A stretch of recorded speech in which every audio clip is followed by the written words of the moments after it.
CS2 Skins. This term is very well known in the gaming world, and not only among gamers.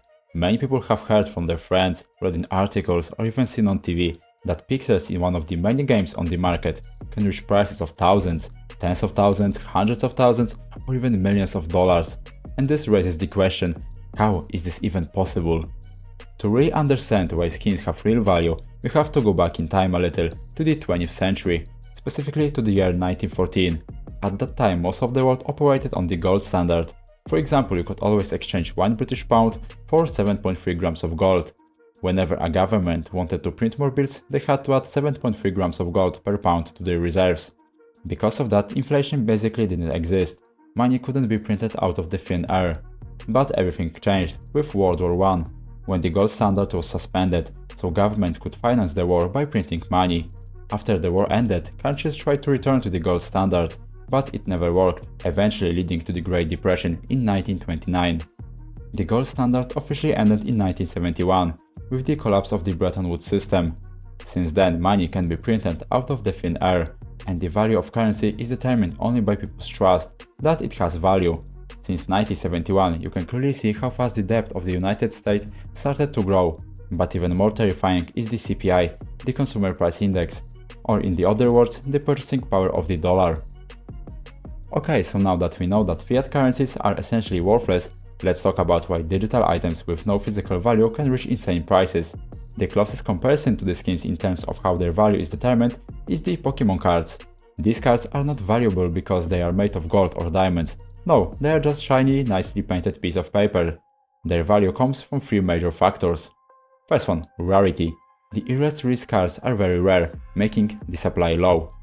Second one, popularity of the franchise. Pokemon is one of the biggest franchises on the earth, which creates high demand, and not only fans buy their cards, investors who don't care about Pokemon buy them too, because they are a good store of value. And third one, price growth over time. For example, a Pokemon booster pack from 1999 went from around $100 to being sold now for around $20,000.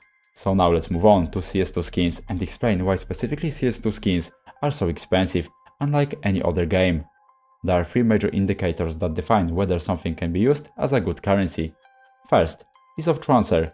You can send your op Asimov from Europe to North America within seconds, regardless of weekends or holidays. In contrast, sending traditional money abroad can take days or even weeks to settle. This creates a very liquid and fluent market. Of course, today we have some restrictions like the 7-day trade hold, but you can still move your skin whenever and wherever you want. Second one, scarcity. Money shouldn't be easily reproduced. Here lies the biggest advantage of CS2 skins over other games. We may complain about Valve being lazy, but they actually understand markets. If something is discontinued, it's gone forever. For example, collections like the North Collection or certain cases were either moved to rare pool or fully discontinued. Also, regular skins from cases like Spectrum cannot be bought directly from Valve. Someone has to open them from a case, and even cases have limited supply. Over 13 years, Valve has never reintroduced any time-limited items like cases, stickers or skins. That creates a natural scarcity. And third one, verification. Everyone can go to sites like CS Float and check the history of an item, who owned it, who unboxed it. If a skin was ever in a public inventory, we all know it exists. Of course, we cannot track every skin ever opened, especially if the owner has a private inventory, but it's a small percentage. But that's not all. We cannot forget about collectors, because not everyone is an investor. Some skins are very rare and very visually appealing, and that drives huge demand. With low supply and high demand, we get the crazy prices we see today, like the Dragon Lore, Pop Gangnir, or the most famous, the case-hardened Blue Gem Karambit. There is a huge community that cares only about collecting skins. They do not even play the game, they just want to possess the rarest and most precious items. Over the years, skin prices have consistently risen. This has recently attracted big investors, including people from the crypto community and a lot of Chinese investors.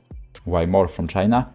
Because in China investing in cryptocurrencies is banned and the real estate market is basically dead, so Chinese investors treat CS2 skins as a kind of alternative investment platform. But all that talk at the beginning of the video about fiat currencies would mean nothing without this one point. Basically, the price of everything is going up, because of inflation and money printing. Everything in the world has become more expensive. Food, apartments, electricity, water. And with that skins as well. the value of currencies is going down, will keep going down. And because the dollar is worth less, skins will rise along with the fall of the dollar. Finally, let's talk about the dark side of CS2 skins. CS2 skins are heavily driven by gambling. The whole skin system is based on a slot machine mechanism. You open a case, hoping to get something valuable.